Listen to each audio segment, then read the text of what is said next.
Quiero darle la bienvenida a Jennifer Pedraza, representante a la Cámara por el Partido Dignidad y Compromiso. Congresista, buenos días, ¿cómo está? Qué bueno saludarla nuevamente en este espacio. Hola, muy buenos días, un saludo para ustedes y para toda la audiencia.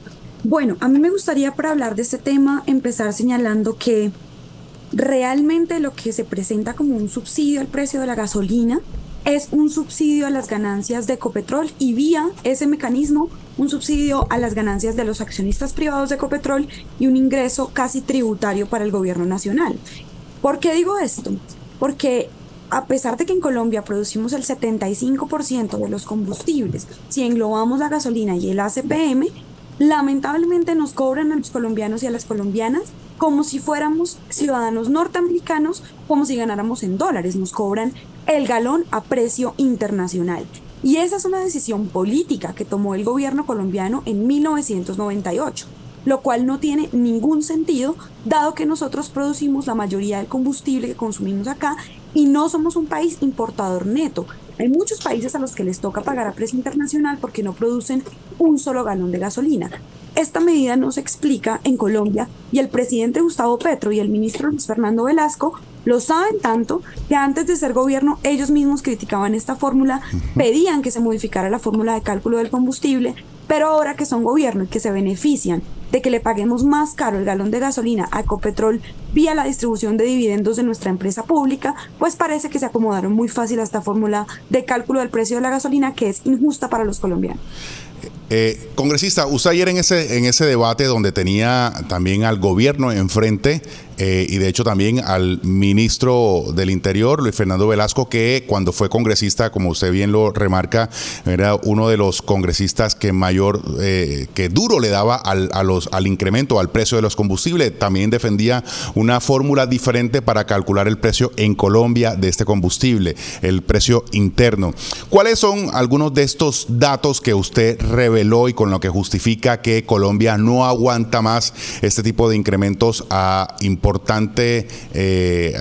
la gasolina, que es un costo de producción importante para las familias, sobre todo en ciudades como esta, donde hay un número importante de personas que trabajan, cerca de 80,000 personas que trabajan o viven del mototaxismo, por ejemplo?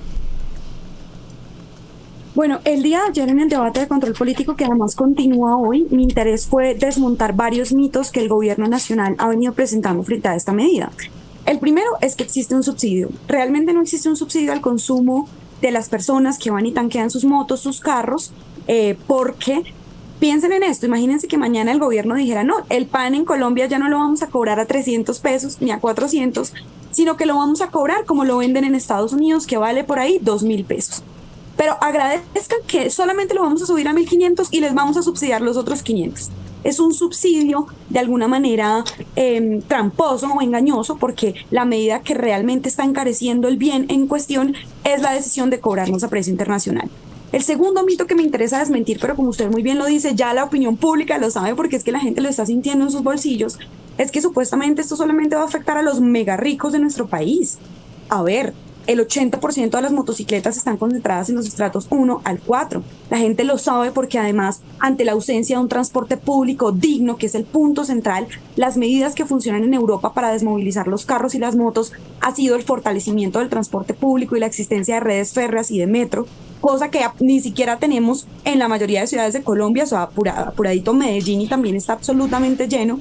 Entonces, ese es el segundo mito. Esta no es una medida que le caiga solamente al bolsillo de los mega ricos. Le recuerdo al gobierno que en el 90% más rico de la población colombiana hay hogares conformados por personas que ganan un salario mínimo. O sea, en el 80% más rico del país hay hogares conformados por personas que ganan 1.000.000 de pesos. Este argumento, la verdad, se cae de su propio peso. Y el tercer mito que me interesaba refutar es que no hay ninguna alternativa y que pobrecito el gobierno, le toca hacerlo porque es que además Duque antes no le subió el precio de la gasolina. Miren, el presidente Gustavo Petro era de los que más se oponía a esta medida. decía que cuando los otros gobiernos le subían el precio de la gasolina, lo que estaban haciendo realmente era una reforma tributaria. Y es verdad, porque si nos suben el precio al galón, le suben los ingresos a Ecopetrol artificialmente y vía la distribución de dividendos le llega más plata al gobierno. Es una reforma tributaria que recae en un 65% en la gente que gana menos de 1.200.000 pesos en promedio en los hogares colombianos. Entonces, no es que no haya otra alternativa, el gobierno lo sabe, el ministro Velasco lo proponía, modifiquemos la fórmula de cálculo del precio de la gasolina y ponderemos el porcentaje que importamos versus el porcentaje que producimos aquí en Colombia. Esa es la verdadera solución y no seguir haciendo más demagogia para justificar una medida en contra de la gente, sobre todo con un gobierno que propuso que las prioridades de la gente iban a ser las suyas. Esto es una traición al mandato social de cambio. Congresista, ayer paralelamente cuando usted estaba desarrollando este debate de control político en la Cámara de Representantes, en la Comisión Tercera de Senado, se hacía un debate de control político al ministro de Hacienda. Se le estaba indagando sobre la baja gestión o inversión de los recursos, la baja, yo le digo bien exactamente cuál es la baja ejecución presupuestal. Hay algunos ministerios que tienen una ejecución por debajo del 15% al mes 7 del año, es decir, ya estamos por encima del 50% de este año y tiene una ejecución por debajo del 15%. Esto no le sorprende en el sentido de que la justificación para mantener los incrementos a la gasolina es porque para no sacar plata de programas sociales y no meterlos en el fondo de estabilización, se hacen esos incrementos y al mismo tiempo no se gastan la plata en esos programas sociales a través de los ministerios que tienen guardada ahí en las fiducias y en los bancos. Mira, el Fondo de Estabilización de Precios de Combustibles existe es porque hemos decidido amarrar el precio nacional de la gasolina al precio internacional. Y como los colombianos no ganamos como los norteamericanos, ni ganamos en dólares, gobiernos anteriores que no han querido perder su popularidad, pero también han querido quedar bien con el Fondo Monetario Internacional, que fue quien impuso esta medida, lo que hicieron fue decir, no, vamos a tener un precio nacional más bajo, como debería ser, pero a Ecopetrol le vamos a seguir pagando al precio internacional, que en términos generales ha sido más alto. Y entonces le vamos a pedir fiada esa platica, le vamos a ir debiendo por galón ese diferencial entre el precio internacional y el precio nacional. Pero recordemos que no hay ningún motivo, ninguna explicación lógica que obligue a un país que produce petróleo como Colombia y que produce gasolina y hace PM a amarrar su precio nacional al precio internacional. O sea, lo mínimo que deberíamos tener en Colombia, ya que producimos gasolina y petróleo, es ese bien, pues relativamente a precio barato o a precio justo para nuestra gente, que es además la que vive las consecuencias de la explotación petrolera. Entonces, con la propuesta que nosotros estamos haciendo, básicamente el Fondo de Estabilización de Precios de Combustible, que es verdad, que es un platal, que son 36 billones, pues porque es que el precio internacional se ha venido elevando sobremanera por la guerra entre Rusia y Ucrania. Ese es el problema de amarrar el precio de un bien de consumo masivo a un precio internacional. Volvamos al ejemplo del pan. Si mañana amarramos el pan al precio internacional y resulta que hay otra guerra internacional y el pan se pone, la especulación sobre el precio del pan se eleva y el precio del pan sube a 5.000 pesos, imagínense. ¿Qué tal que el gobierno tuviera que subsidiar entre esos 5.000 pesos y los 400 pesos que hoy pagamos por un rollo de pan? O sea, ese Fondo de Estabilización de Precios de Combustibles existe es por la decisión de amarrar el precio de la gasolina al precio internacional. Si nosotros modificamos esa fórmula, existe la posibilidad de reducir de aquí en adelante esa deuda con Ecopetrol o ese Fondo de Estabilización de Precios del Combustible. Porque si no lo hacemos, de lo contrario de lo que el gobierno no quiere decir, pero que es la verdad, ese fondo lo va a terminar pagando la gente.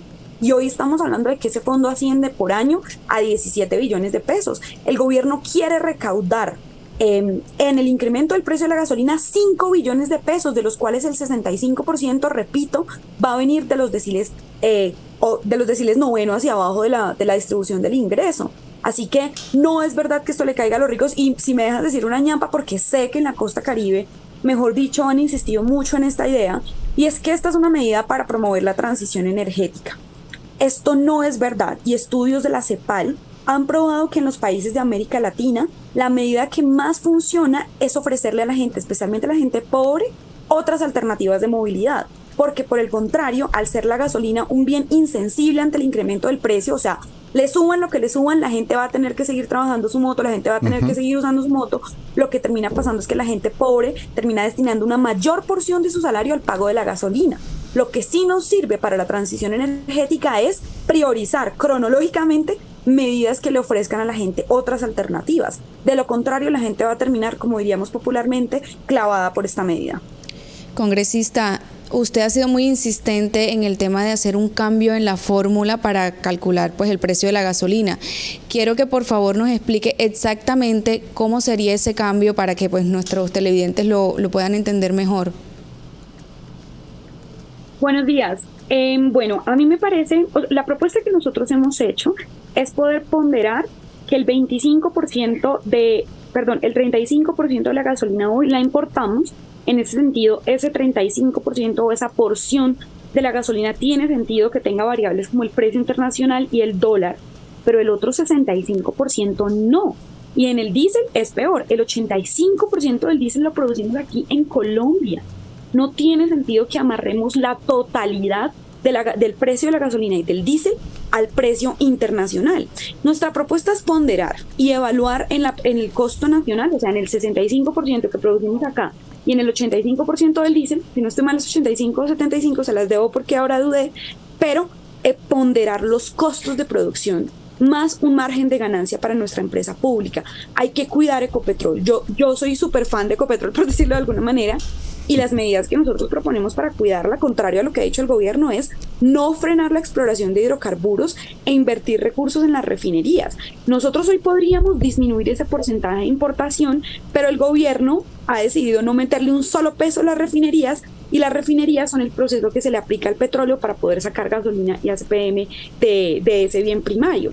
Hoy, lamentablemente, el presidente ha decidido no invertirle un solo peso, pero cerraría con esto, y es que no tiene que ser la fórmula que nosotros proponemos. Nosotros llamamos al gobierno a hacer una mesa, a convocar técnicos, al sector de transporte, a personas del Congreso que hayamos trabajado este tema, para que podamos concertar una propuesta de fórmula. O sea, no estamos diciendo que si no es como nosotros decimos no es nada, pero por lo menos abramos esa discusión y dejemos la pereza mental, porque fruto de esa decisión del gobierno, los que están pagando hoy son la gente vulnerable. Por último, congresista, le quiero preguntar, hoy obviamente en muchas ciudades del país, de las más importantes, se están desarrollando protestas de taxistas, y justamente una de las causas de esto es el incremento de los precios de los combustibles, que está impactando de hasta un 50% en sus costos de producción. Ellos están solicitando una tarifa diferencial, es decir, si no se baja, si no se mantiene, si no se baja la tarifa o el precio de los combustibles, están pidiendo, por favor, nosotros que trabajamos con esto, por favor, manténganos una tarifa diferencial. ¿Usted cómo definiría eso? ¿Cuál es su apreciación sobre esta postura de los taxistas? Bueno, lo primero que yo diría es que por supuesto yo les acompaño en sus manifestaciones, creo que son absolutamente justas, creo que son súper válidas, porque pues las tarifas al usuario siguen estando en el mismo precio, mientras que lo que ellos tienen que destinar a tanquear pues ha incrementado. Sin embargo, mi sugerencia humilde desde afuera es que la estrategia del gobierno ha sido dividir al sector transportador. Por eso es que no han incrementado el precio del ACPM al ritmo de la gasolina. Recuerdo que en diciembre del año pasado, cuando Petro dijo que iba a subir el precio de la gasolina y del ACPM, obviamente el sector del camionero y del transporte de carga dice, ¿cómo así? Nosotros nos oponemos. Petro se reúne solo con ellos, les promete que no va a subir el precio de la gasolina y que en junio van a hacer una revisión de la fórmula de cálculo de la gasolina. No pasa. Mientras se llega a junio, le suben el precio de la gasolina, digamos, afectan a los taxistas, a los ciudadanos y a las ciudadanas del común, y ahora ya anunciaron que en noviembre van a incrementar el precio de la CPM. Entonces la estrategia del gobierno ha sido dividir al sector del transporte. Entonces, para que los camioneros no protesten de aquí a, mejor dicho, para que los taxistas protesten de aquí a noviembre, y en noviembre, cuando ya la gasolina esté súper costosa, más costosa, pues 16,000 pesos o más, digamos, afectar a los camioneros. Entonces, ¿cuál es mi sugerencia? Mi humilde sugerencia es que el sector transporte no debería estar exigiendo o peleando solamente medidas particulares para ellos, sino entender que la causa no son solo ellos, sino toda la sociedad colombiana. Porque si llegamos a noviembre con ACPM caro y con gasolina cara, así usted no sea taxista, la ciudadana o el ciudadano que nos está viendo, el precio de los alimentos va a estar por el cielo. el precio de bienes intermedios va a estar por el cielo, las tarifas de los taxis van a estar por el cielo. Así que esta no es una lucha solo de los taxistas ni de los camioneros. Ellos son, digamos, hoy los más afectados, pero ellos podrían ser también los representantes de esta causa ciudadana y colombiana si se unen y no empiezan a pedir medidas particulares para cada sector, sino que se pueden unificar. Eso hacía también Duque. Cuando yo estaba en el movimiento estudiantil, Duque pretendía dividir al movimiento social, sentarse a negociar primero con los profesores, luego con los trabajadores, luego con los estudiantes. ¿Qué hicimos en ese momento? Unificarnos como movimiento social de manera que pudiésemos llegar con más fuerza a la conversación con el gobierno y de manera que pudiésemos defender con más fuerza y respaldo ciudadano nuestras propuestas.